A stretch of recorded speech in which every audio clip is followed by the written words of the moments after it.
Simone de Rochefort, do you want to be a champion? I've always wanted that.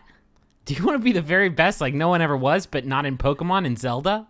No, I'd rather play Pokemon. Can we go? Yeah, and that's the end of the video. We're about to just go kick off another Pokemon. No, show me the Zelda. This is Legend of Zelda Twilight Princess HD, which is out this Friday. And in lieu of doing like a proper overview of this, because like frankly, I think people probably know what's up with Twilight Princess at this point. If you want to know about like the HD remake, my review is up at Polygon. It's pretty straightforward as far as remakes go. There's a few new features. There's like a new thing called the Cave of Shadows, which is like a endurance-based wave combat thing, which is not especially great, but like it looks really good. And Twilight Princess holds up pretty well. You can find out all that stuff there at my review on Polygon. What I wanted to talk about instead was my favorite new thing about the game. And I wanted to sort of do an impassioned plea to recommend, if you're going to pick up Twilight Princess HD, you should play it in hero mode, which we're doing now. Tell me about hero mode. Tell me how to be a hero.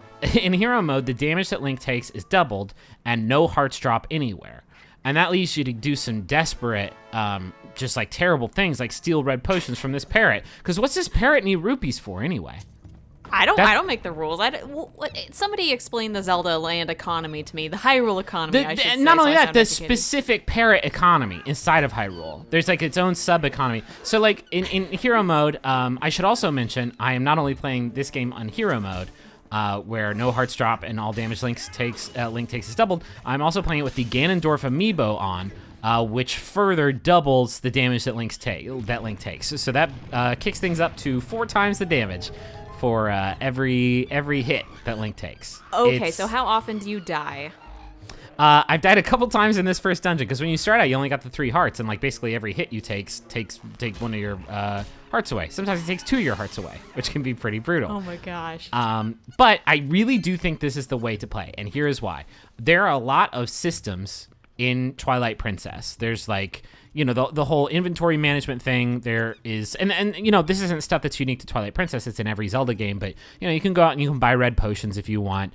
There are pieces of heart that you can go find and collect that stuff. There's a lot of different like sword maneuvers you can do that you can mix up in battle to, you know, be either aggressive, or there are some that are more defensive.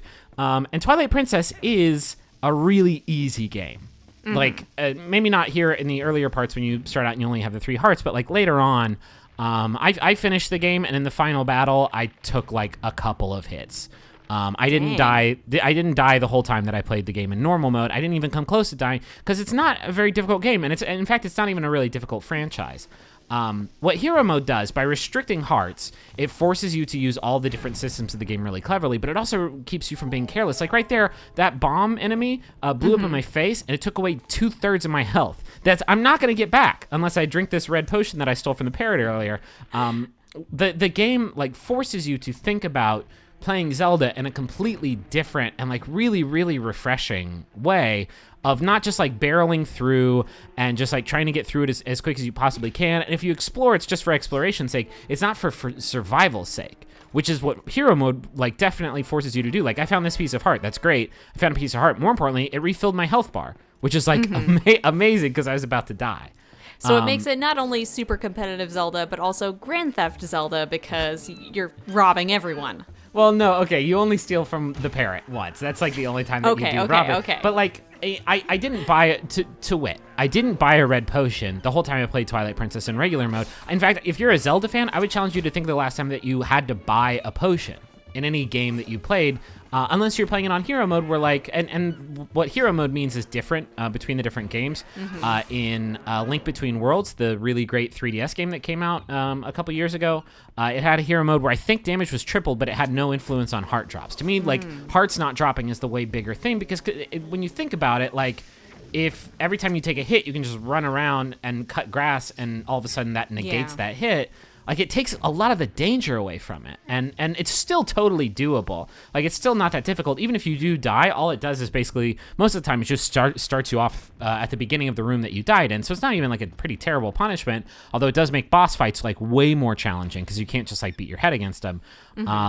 It really, really forces you to like play the game, and this is gonna sound like douchey, but like, understand, I'm not saying like if you're not playing it, you're not hardcore. I really do feel like the different like systems in Zelda work at their best in this mode where like mistakes have like a weight to them, if that makes sense. Well, I think it's really cool that you could both play it easily and normally and enjoy it, but then also really challenge yourself and think about the systems and really get into that gameplay.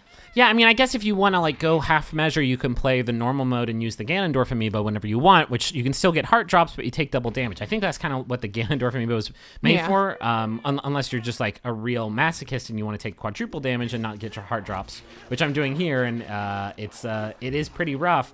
But like this is what I'm talking about. I ran into this room. Yeah. I didn't even see this plant. I was on top of it when it spawned, and it hit me. And now you're screwed. And because, I'm not just screwed. Like now, I'm being extremely careful. I'm using my slingshot. Like the game forces you when you play it this way to use your tools in combat because it helps. Like if you hit them with a boomerang, it can stun them, and that gives you like an opportunity to get in and get some hits off without worrying about them like leaping at you and attacking. And that's like something that you just don't have to do when you're playing it normally because like it's not that big a deal if you take a hit. Yeah, totally. It's also forced me to like, I've been taking a lot more time playing through the game, which is way more satisfying. And it also adds some like fun to like the few traps that are in the game, like this one, where I burn this net and I end up in the mouth of this big plant. And this was my first of a few deaths that I have experienced while playing the game. But like I died here and I start back up at the beginning of the room, and it's not that huge of a deal. Yeah. So I beat the game for review playing on normal mode, and I've gotten through a couple dungeons now on hero mode, and like I really would recommend playing it on hero mode because like you can't be lazy while playing it on hero mode, and I just think it's like the way more rewarding way to play, and I can't stress this enough. Like it is still totally doable. Like it is not like you're setting yourself up to play this game at the most punishing difficulty, because at the end of the day, like Zelda's an easy franchise, and Twilight Princess is one of the easier Zelda games. So I definitely know some people who like that easiness, but on the other hand, yeah, I totally see the appeal of this. Yeah, I mean, if you just want to like burn through the game, then like that's you will do that. Yeah, because some people play it for the exploration and like the visuals and everything. Absolutely, but like for me, I think a lot of that, even the exploration, like now I'm gonna have to get those heart pieces. Like now I'm gonna have to track down all the mini games and find all the different collectibles just to give myself like a fighting chance later on. Like I think it's neat that this mode makes you do that stuff. And that's why I would definitely recommend playing it on hero mode, because you can do it. I believe in you.